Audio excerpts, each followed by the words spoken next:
The most valuable commodity I know of is information. Wouldn't you agree?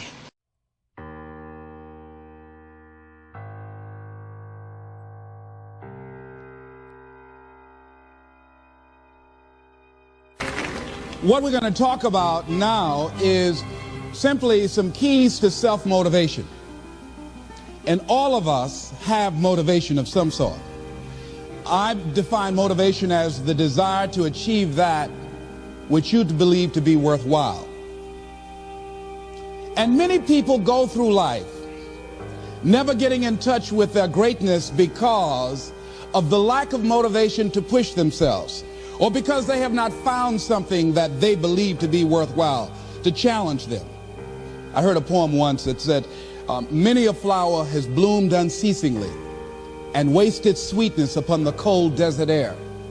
It's translated, that means simply that many a talented persons have gone unnoticed, and the world never had a chance to be exposed to their talent because that person did not take the time to begin to express or to demonstrate or to motivate themselves in the direction to bring that which they came into the universe to bring. How can you measure your motivation? How can you evaluate where you are on a scale of 1 to 10? Let's do this for ourselves mentally. How do you rate yourself from 1 to 10? Your mental attitude about yourself, how you feel about you, how you feel about life. How do you rate yourself on a scale of 1 to 10 in terms of your physical appearance, in terms of your health? Do you take care of yourself? Are you allowing yourself to get overweight and out of shape? Are you conscious of your health? Are you watching the food that you take into your body? Do you make a deliberate effort to exercise? You know, it was George Burns, he said, we cannot help getting older, but we don't have to get old. And many of us get old before our time because we don't take time to take care of ourselves. Your environment is a very good indicator. On a scale of 1 to 10, is it what you want it to be? Do you find it desirable? Are you satisfied? The job or career that you're involved in. Someone said that 85% of the American public are unhappy with their jobs. Are you spending 8 hours a day just doing time?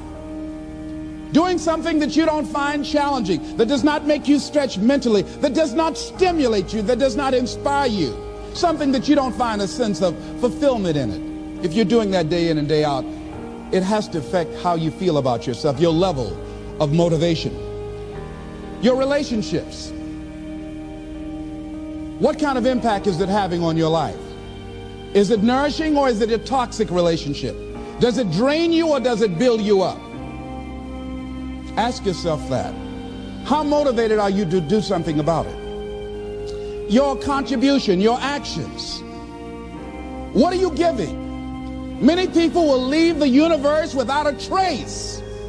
No one will know they were here. And in fact, under their name, we could put under there, not used up. Will anybody know that you came this way?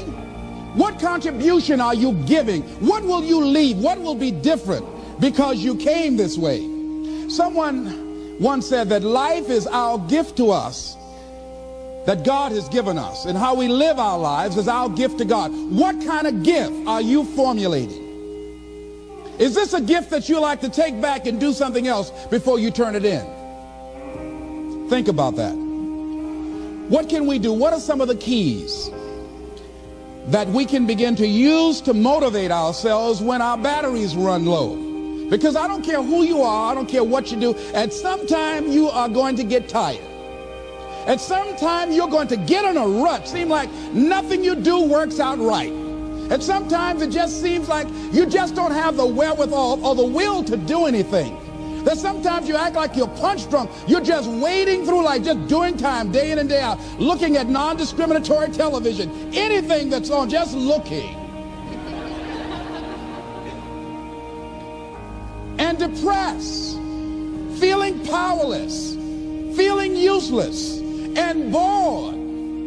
What do? How do you get yourself out of a rut? How do you, when you know you can do more than what you've been doing and you're not doing it and you're discontent with where you are, you get angry at yourself. How do you get out of that rut? How do you motivate yourself? One of the things that we must do is that we must be involved in working on achieving self-mastery. You must work on yourself continuously. Never be satisfied with yourself. Always know that as you invest the effort and time on you, that's the greatest ability that human beings have above animals. See, a dog can't be anything but a dog. Tree can't be anything but a tree. Human being, you've got unlimited potential.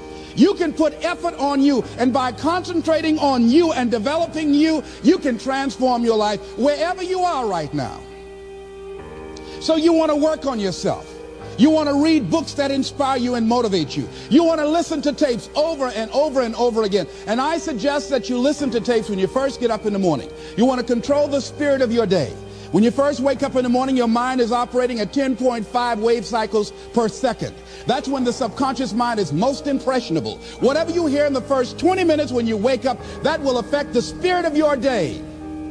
When you listen to tapes, listen with relaxed belief, believing that this can happen for you.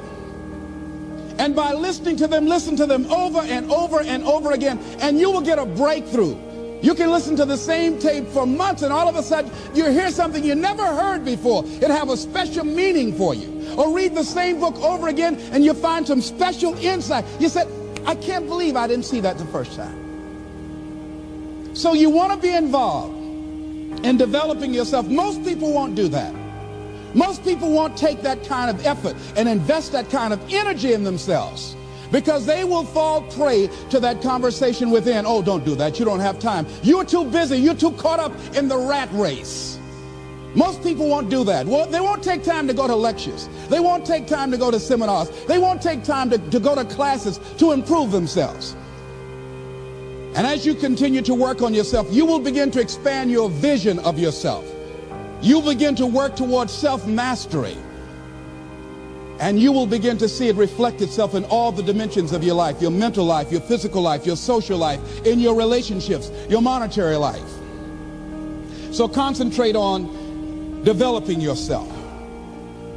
Because if you don't, I guarantee you that you will make a settlement. And most people have. And most of us already have. What kind of settlement have you made with your life? You know, when we make settlements, out of court settlements, you've heard them? That means that you decided to take something less than what you originally wanted to get had you gone into court. And the reason that you settled outside of court is because you didn't believe that you can get it.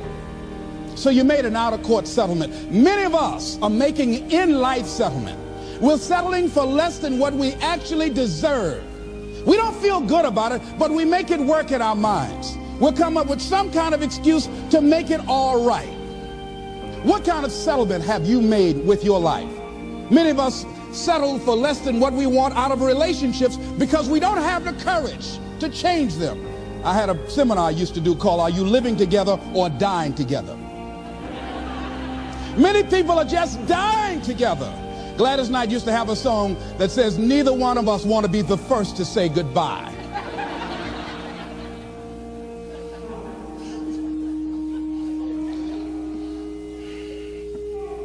The next thing is, in order to begin to find some keys to self-motivation to drive yourself, in addition to working on yourself, and as you work on yourself, you feel good about yourself, and as you feel better about yourself, you treat yourself differently. Develop a health plan. See, you can't feel well and do well if you don't have good health. You can't perform if you don't have your health. Your health is valuable. Develop a health plan. A plan that you will follow, because this is the only vehicle that you have to carry you through this experience called life. And you want to take good care of it because you love you enough. You care enough about you. And that's not easy.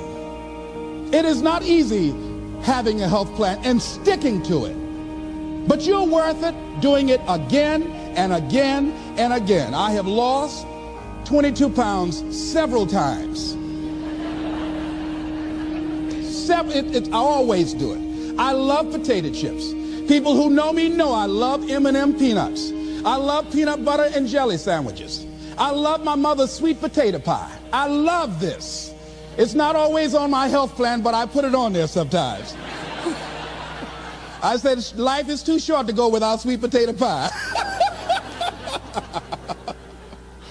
If I go tonight, I want you to slip a slice of sweet potato pie in my casket and watch the smile on my face.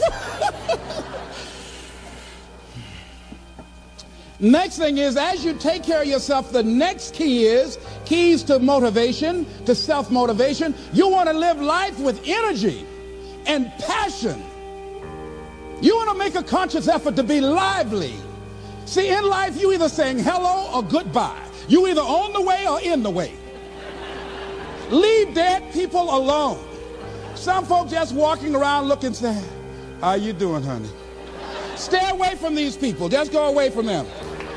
It affects you.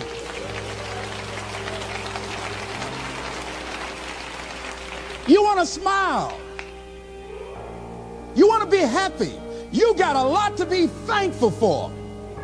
But you watch some of the faces around you every day. And I tell you, some of these faces, they will put you in a depressed state of mind. So you want to avoid these kind of faces. When you see them coming, turn your head. Next thing is that you want to monitor your inner conversations. The things that you say to yourself. You want to watch them, and in watching them, you want to take charge. A friend of mine told me this evening, and she did it excellently. She said, I didn't want to come tonight. I was feeling so depressed. And I said, I'm going anyhow. See, that was the conversation. Oh, you really don't feel like it. You really don't need to do it. You don't really need to read anything. Forget all that. That's that inner conversation. Oh, you don't need to worry about trying to go into your own business. Forget that. You can't do that. What if you lose everything you've got? That inner conversation that stops you from doing the things you want to do less, don't do that. How can you possibly think about being a motivational speaker? You don't have the contacts, you don't have the money, you don't know the right people. You're going to get up there and your mind's going to go blank. Forget all that. You remember that time you got up before some people and you panicked? You stood up and your mind sat down? Don't you remember? And I said, yes. And then I said, shut up. So you've got to learn to stand up to yourself inside yourself. And short circuit, override that conversation that's always going on. 85% of what that conversation will tell you is negative. It's negative. It will tell you you're tired when you really are not tired. It will tell you you can't do it. It will fill you with fear.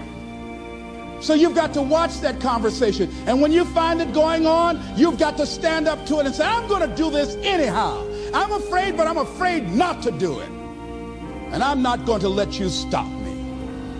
The biggest challenge that you will have in life is you. There's an old African proverb that says, if there's no enemy within, the enemy outside can do us no harm. The next thing that is a key to self-motivation is that you've got to ask yourself, what do I want out of life? What do you want out of life? What do you want out of a job? What do you want out of a career? What do you want out of a relationship? What do you want? What gives you your life? How will you know when you got it? What will make you happy? You need to know. You need to start asking yourself some questions. What do I really, really, truly want? You need to be exact about that. Don't be vague. Oh, I just want to be happy. That's too vague. What will make you happy? How will you know when you got it? Zero in on it. Be exact. Be specific. And as you do that, that will stimulate that superconscious mind or the reticular activating system of your mind that will begin to find those things, to identify with it. And once you begin to determine that which you want, take the time to write it down. Don't just think about it. Write it down. That is a subjective process that engages the subconscious mind. Write it down. Once you write it down, read it 3 times a day, morning, noon, and night.